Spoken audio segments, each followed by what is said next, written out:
disturb the balance of the group by enforcing my opinion over others. This is research. We said research is sensitivity. The other research is no team works with one person dominating. So, I could be convinced, but for the peace and fluidity of the group, I don't push my point. And if my point is true, it will come up later that what we did didn't work. And we can say, could you try my point? No, I think. I don't have a lot of experience with people like that. I have experience with the others. So, yes. And also, if you continue cooperating when someone has done something that you perceive to be wrong, and yes. objectively may be wrong, yes. for example, being short-tempered or gossiping yes. Behind your back, aren't you in some ways excusing that wrong behaviour? Because if you continue cooperating yes. and you don't bring it up, then yes. that behaviour is never addressed, and that person might continue to behave that way and continue being short-tempered yeah. or continue gossiping. So that's another good question. So there are factors to consider. In other words, sometimes we see, what you said is true, but sometimes we see that in certain situations, addressing it creates more problems than what the person's doing, because it's not, you either are not the right person to address it, or that person is completely closed down, or there may be people that are siding with him that are going to turn against you. If it's going to create some kind of faction within the organization, then you have to approach it in a different way. Accepting the principle that you said, it's true. It could create damage if we allow it to go on, but then the question is, what's the best way to deal with it? And am I the right person? In the history of our movement, sometimes we were confronted with a situation that was wrong, but we couldn't do anything. We weren't in a position.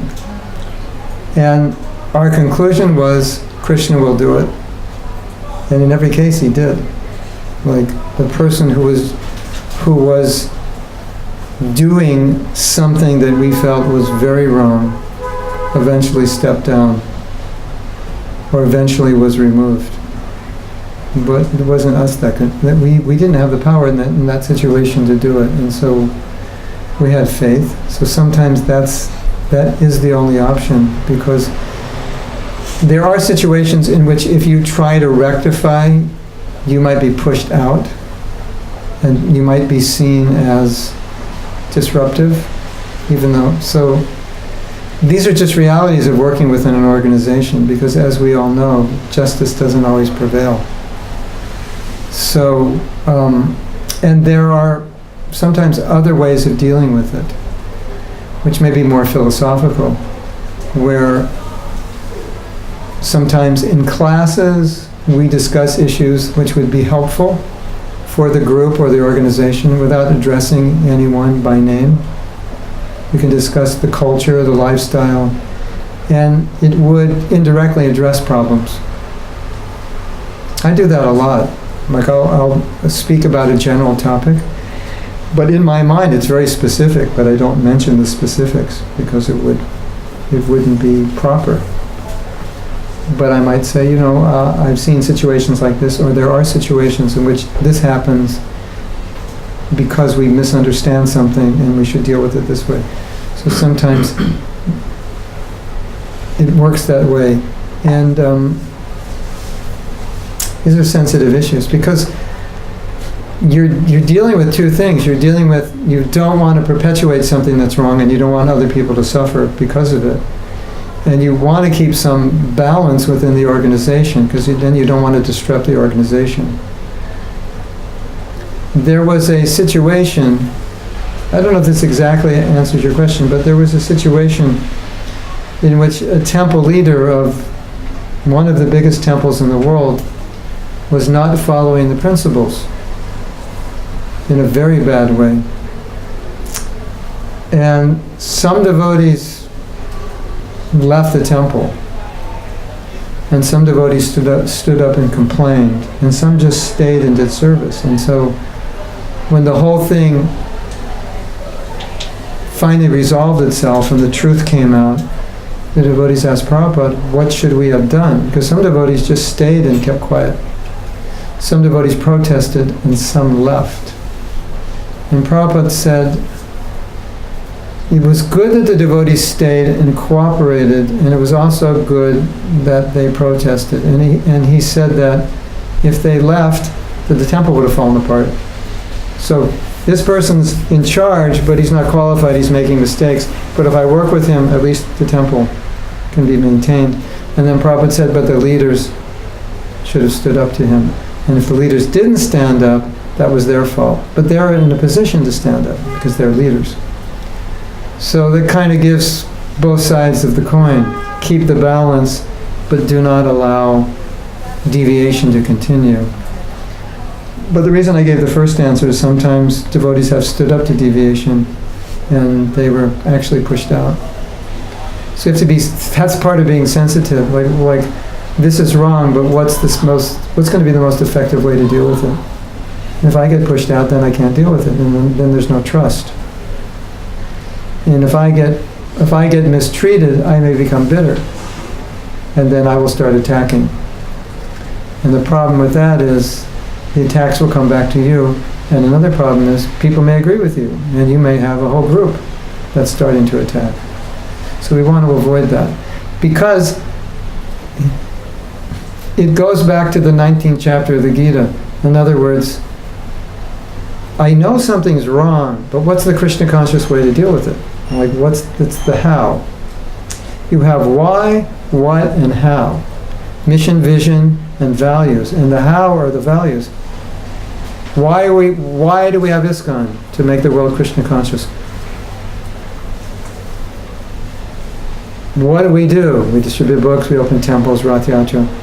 How do we do it? Those are the qualities, those are the values by which we live. And a lot of time, the problem is we're looking at the what and the why, but not the how. We kind of throw the how to the wind and say, just get it done. Have you seen that? Like, we know what we're doing, and we know why we're doing it, but we're not focused on how to do it. You understand? Is how are the values, mission, vision, values. The values are the how. How are we going to do this? And there's a culture in which we want to operate, which is based on humility and so forth. So, like you say, can you be dharmic? Can you seek justice and be sensitive? The sensitivity would be the Vaishnav, the nature of the devotee. That's a huge challenge for us. You agree? I mean, it's easy just to be a bull in a china shop. You know, that's not hard. Anybody can do that. You're wrong. This is what Prabhupada said right here. You know. But to do it in a humble way, that's not easy, especially when you're angry. So I think that's a challenge. You've probably seen this before, but sometimes something is wrong, and the manner in which someone's trying to resolve it is much worse than the problem. Like, it creates more disturbance than whatever that person did was not as bad as the way it's being dealt with by people who are very antagonistic. So you have to be careful. And my feeling is that if we don't get the how right, then we're going to end up like other religions with buildings and people, but the people aren't living the message. I like to say your life's your message. So what's your message? Is your message the first 18 chapters, or is your message the 19th chapter? You know. So it's a penetrating question. Your life's your message. What's your message? When you show up, what are you teaching by your behavior? So I think that's the real challenge, isn't it? I joined young, and young people don't think so much about how. They think about what to do, not how to do it. This is what we're going to do. Maybe they're keyed into the why, the purpose, but the how was always a challenge. It was always easy to get it done, but to do it in a Krishna conscious way was much more challenging. Want to hear a funny story? Yes. I don't know if you'll laugh, but it's funny. When Prabhupada went to India, at that time in India, it was common for beggars to do kirtan. They would chant Hare Krishna and they'd put their hand out. So when the devotees were doing kirtan, people were seeing them as beggars. So Prabhupada said, stop doing Sankirtan, stop going on the street and chanting, because people see you as beggars. And then he started a program called Life Membership, where people would donate a certain amount of money and be given a facility to live 3 days in any temple that had facility, and they would be given Prabhupada's books. So there was one devotee, and he was a businessman, and when he would make life members, he would promise them whatever they wanted to hear. Not that he could give it, but he would promise it. And that's how he made life members. You'll get this, you'll get that, you'll get this, you'll get that. And ISKCON is doing this and that. And then you had other devotees who would just preach. You know, you're a servant of Krishna, it's your duty to help. This movement is delivering people from birth and death. It's establishing spiritual culture and so forth. They would just preach, and they were like members. So Prabhupada said that's the difference between a Brahmin and a Vaishya. The Brahmin will preach to get his result, and the Vaishya will say whatever he has to say to get his result. And Prabhupada said the same thing about book distribution, because many devotees would go out on book distribution, and they talk about everything except the book. Hey, how's it going? Where you're from? Hey, how do you like London? Cool. Yeah. You know, heard of George Harrison? Yeah, this book, Mahatma Gandhi.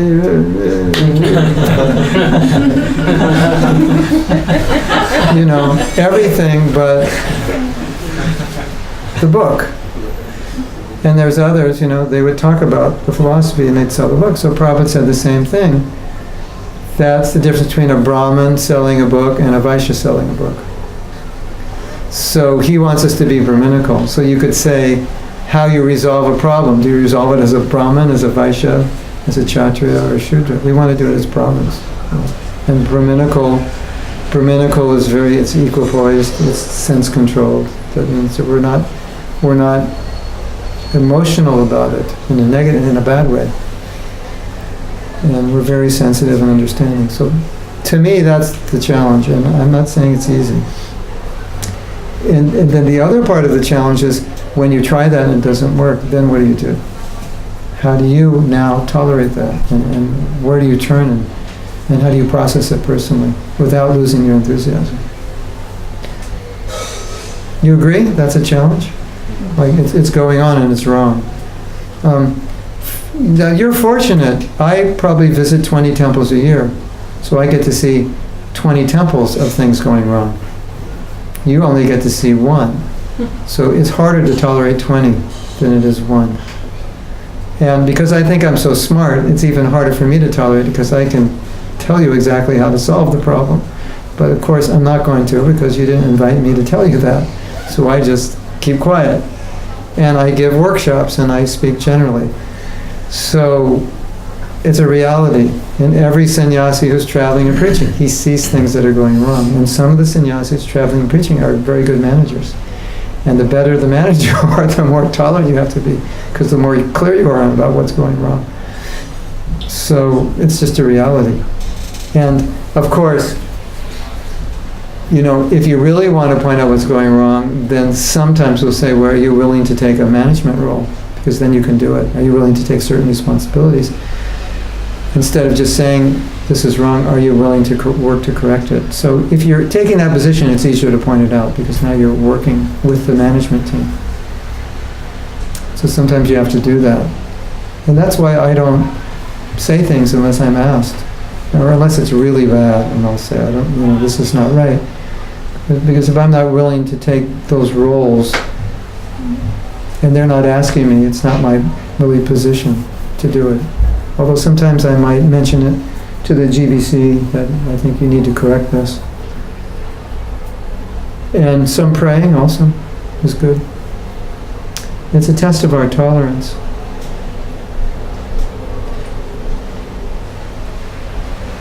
I had studied some corporations, corporate culture, and found there's many corporate cultures that were maybe in some ways more sattvic than ours.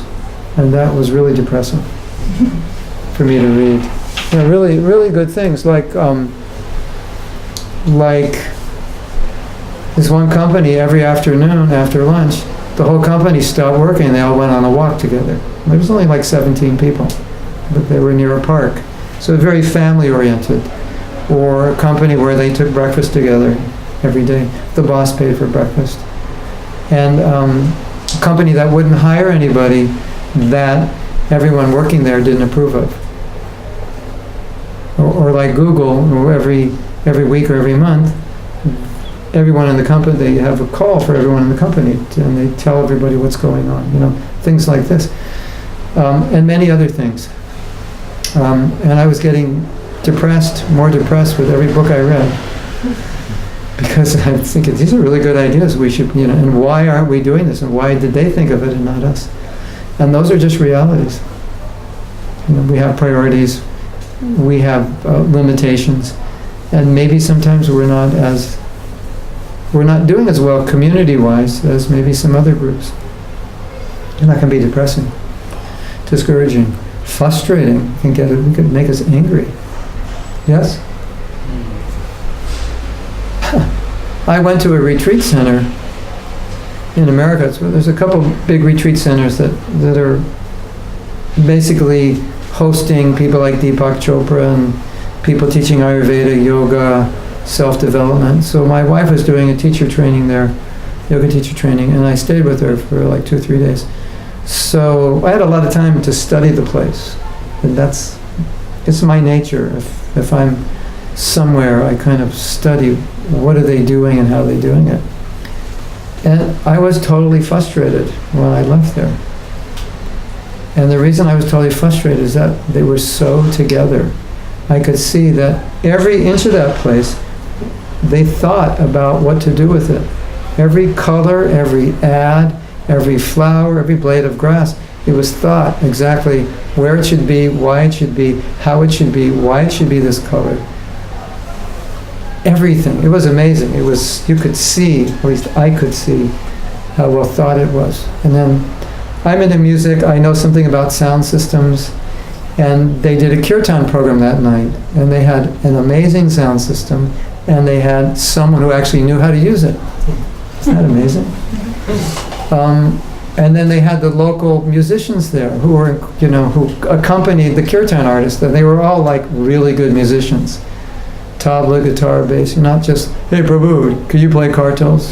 Well, kind of, I'll try, So it was like everything, everything was just like really well planned, thought out. And I came out of that place, I was pretty angry. I said, why, after 50 years, we have no place, at least in America, that looks like this? And I was really angry and frustrated. And so I think what we have to do with that anger and frustration is think, how can I vent that in a sensitive, positive way to produce some good changes? Otherwise, we can become discouraged, and we may even become offensive, which is certainly not going to help anything, and it's not going to help us. It's going to harm us. There's one teacher who said that if you focus on what's wrong long enough, you will be guaranteed to become discouraged. So if I focus on what's wrong with a particular project or a temple or a zone or a particular devotee, and that becomes a regular focus, at a certain point I'll just lose my enthusiasm, because it will magnify in my mind how bad it is. And we see this happening in our movement. There's some people that have kind of gone away discouraged, and in many cases they were focused on what was wrong. So that's dangerous. And what I've found is if you focus on what's wrong just a little bit, to be clear about what's wrong, and then focus all your energy on how to make it better, that is good for you and it's good for the organization. And if everybody's thinking that way, the organization gets better. Because many cases, like let's say like you see a problem and you want to do something, in some cases you might just say to the temple president or someone, I'd like to do this, can I do this? And they might say, oh, that's a good idea, do it. But your idea is to rectify a problem. But you're doing it in such a positive way, and the rectification is indirect. So nobody is getting the feeling that you're challenging them or criticizing them. Like maybe you see problems in the woman's ashram, and so you say, you don't say anything about it. You say, it would really be nice if we do some classes on how to work better together as a community. Could I teach that, or could I invite someone to do that? But your purpose was actually to rectify the problems in the ashram. And through that class, those problems got rectified. Or the person who gave the class talked about sensitive management, and that insensitive person in charge of the ashram became sensitive because of the class, and you never had to confront them. Does that make sense? I've seen that happen. Sometimes people will come to a course, if it's really good, they'll change. You won't have to say what's wrong. They'll realize, oh, I'm doing this wrong. Well, like you may have realized today that you've done something wrong, and I didn't have to tell you. So you don't have to hate me for telling you, because you've realized it. So those are, ways that we can use. Does that make sense? Yeah. Because the premise is I want to keep the environment healthy within the organization. I don't want to have a confrontation. I don't want to create confrontation, because often then people will start siding one way or the other, and then energy is wasted.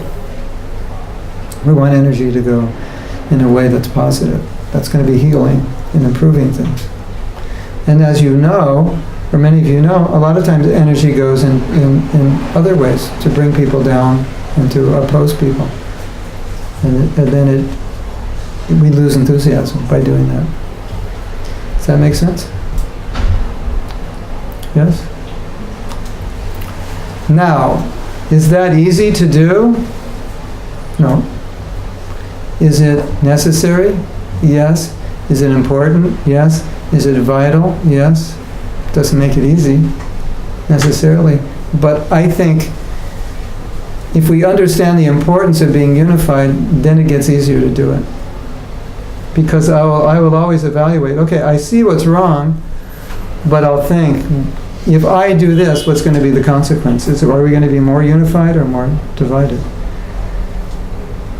And then what can happen is you push your point and you get it through, but we're more divided as a result. So the operation was a success, but the patient died. So you got your point through, but things aren't any better. So you want to avoid that also. We're speaking generally here. The exception to this rule may be where something is going on and devotees are being abused, mistreated, or their spiritual life is being compromised to such an extent that to remain silent would be worse than opposing it. And sometimes in my life as a devotee, I didn't oppose something, and the consequences were such that I regretted it. I said, I should have opposed it. Like something bad happened that I thought could happen, but I didn't believe it would, so I kept quiet, and then it did happen, and as a result, I lamented, I regretted. And so sometimes you take a chance because you feel the stakes are so high. Say, I'm going to take a chance. They may not like this. I'm going to do my best, but I think it has to be said, and I'm going to say it. So time, place, circumstance.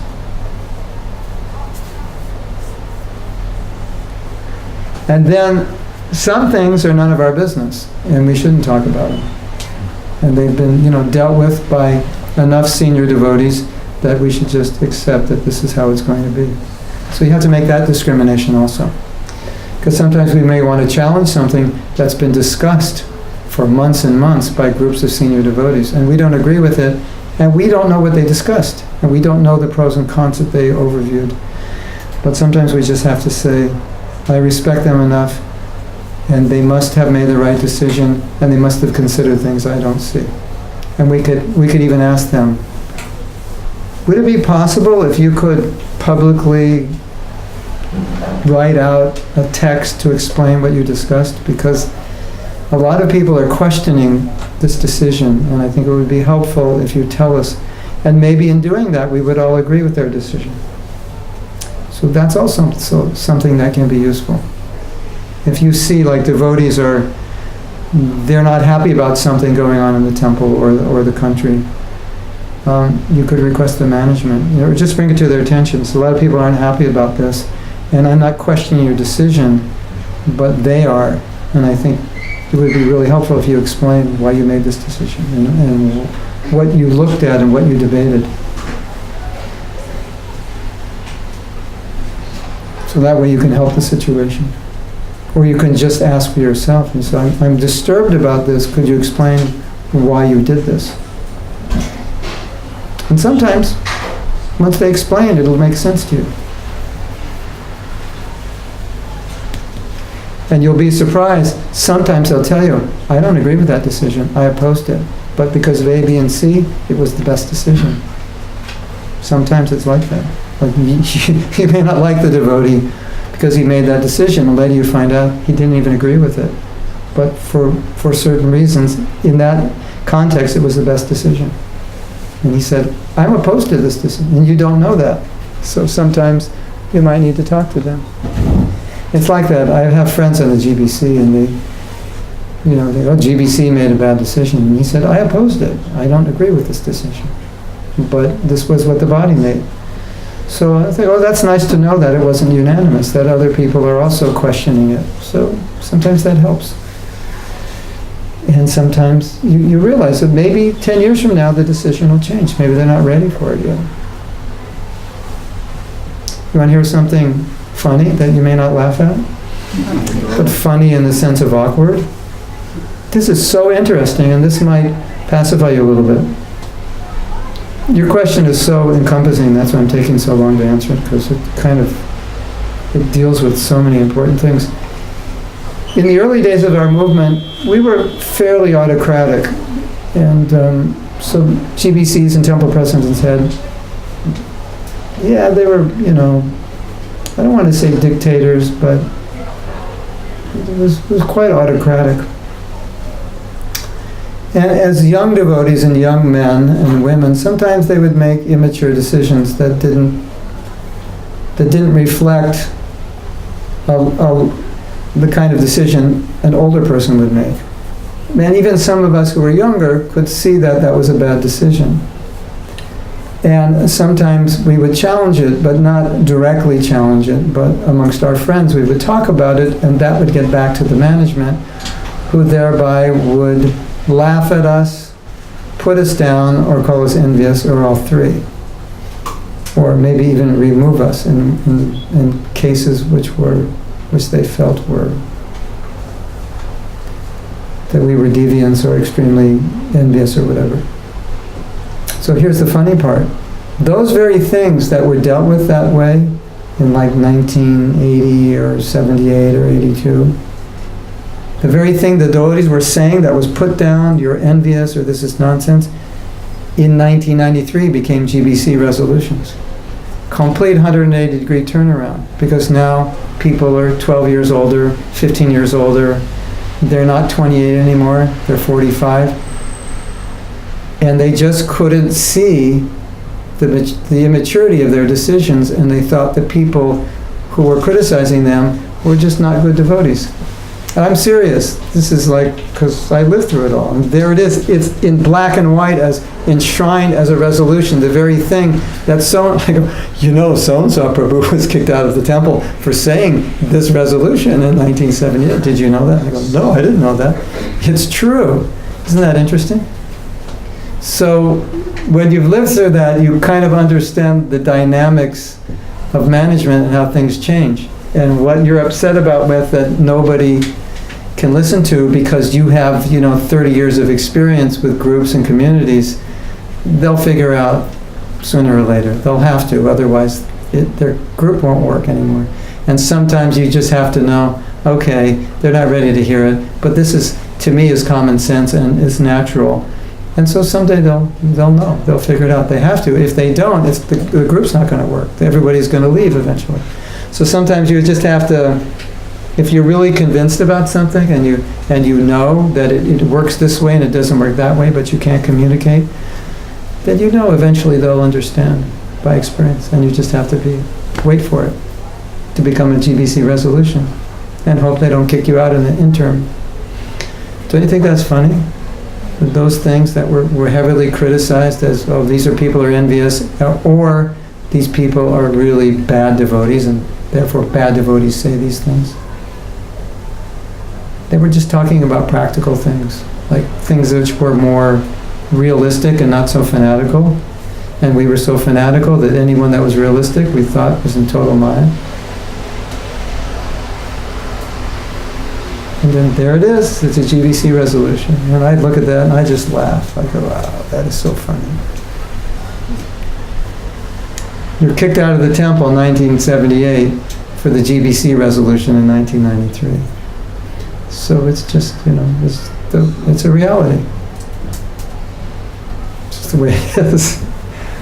And, to stay in an organization, you have to, what do they say? What's the saying? Go with the punches. You kind of have to go with those punches.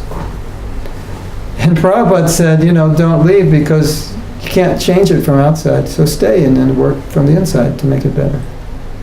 And as we all become better, it becomes better. Is that okay? I don't know if it's the answer you wanted to hear, but that's, I'm really playing off this point of sensitivity because it's so key to good community. And sensitivity means also to understand a person's needs. Like once I came to, 7-8 years ago, when Jai was vice president, and I didn't have any clean clothes, and he said, where we lived was also his office. It was a brahmachari ashram. And there was a guest room there, and that was his office. He had just a little table, and he saw that I had dirty clothes, and he said, "Can I wash them?" And I said, "No, I can wear these clothes tomorrow. I'm not going on the altar." And I said, "I don't want you to wash them because you're busy," and because I'd been temple president, and I could see he was busy, and a lot better that he doesn't wash my clothes.